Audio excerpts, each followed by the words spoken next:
In the day's other headlines, President Biden began running his first ads and taking his first questions since formally announcing his re-election bid. At a White House news conference, Mr. Biden dismissed his lackluster poll ratings. He said he's ready to face former President Trump again if it comes to that. You've said you can beat Trump again. Do you think you're the only one? I may not be the only one, but I know him well, and I know the danger he presents to our democracy, and we've been down this road before.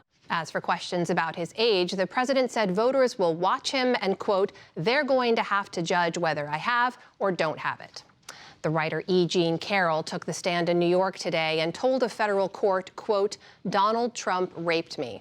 Carroll testified that it happened in a department store dressing room in 1996. And she said when she publicly accused him years later, he lied and shattered her reputation. Carroll is suing for unspecified damages. Mr. Trump has denied the allegations. In Sudan, fighting has flared again around the capital of Khartoum, undermining the latest ceasefire attempt. Desperate families are still trying to escape the country by land and sea, part of an exodus of thousands so far. Today in Paris, planes arrived carrying evacuees who brought with them stories of horror. I didn't feel at ease seeing so many soldiers with heavy weapons.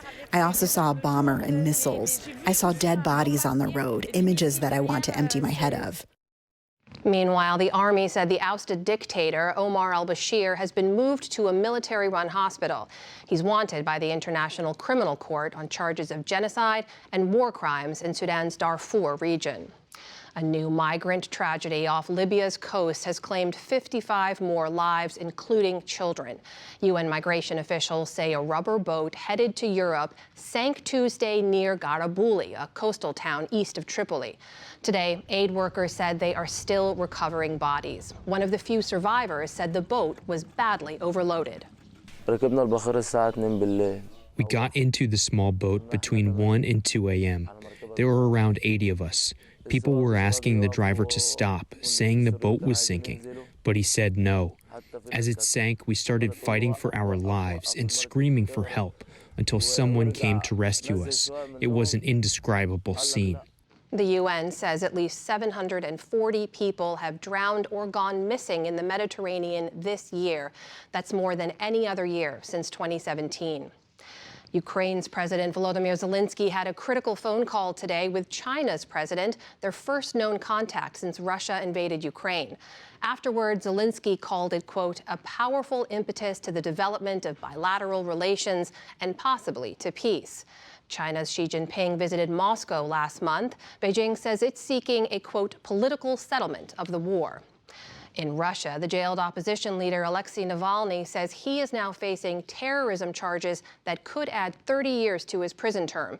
He spoke today during a Moscow hearing via video link from a penal colony. It was his first public appearance in months. I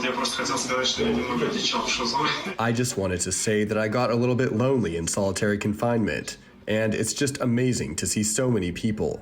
The only people I'm in contact with are the one who hands me my food, and, of course, my favorite head of the unit who now sits next to me filming. Navalny appeared gaunt at a time that supporters have warned his health is failing. The audio was abruptly muted by the court as he began to criticize this latest case against him. For the first time, women will be allowed to vote at a meeting of Roman Catholic bishops. The Vatican announced today that Pope Francis has approved the change that women had been seeking for decades. It applies to 5 nuns who represent religious orders and several dozen other women who will attend the bishops' conference in October. Back in this country, the Walt Disney Company is suing Florida's Republican Governor Ron DeSantis, targeting his takeover of the Disney World District at Orlando. The suit says Disney faces, quote, a targeted campaign of government retaliation because it criticized a ban on discussing sexual orientation and gender identity in schools. The governor's office accused Disney of undermining the will of Florida voters. Britain today blocked Microsoft plans to buy video game maker Activision Blizzard for $69 billion. It would have been the biggest tech deal ever, but British regulators said it would kill competition in the cloud gaming market. The merger also faces challenges in the U.S. and the European Union. President Biden's pick for Labor Secretary Julie Su advanced today in a Senate committee on a party line vote, but her prospects in the closely divided full Senate are unclear.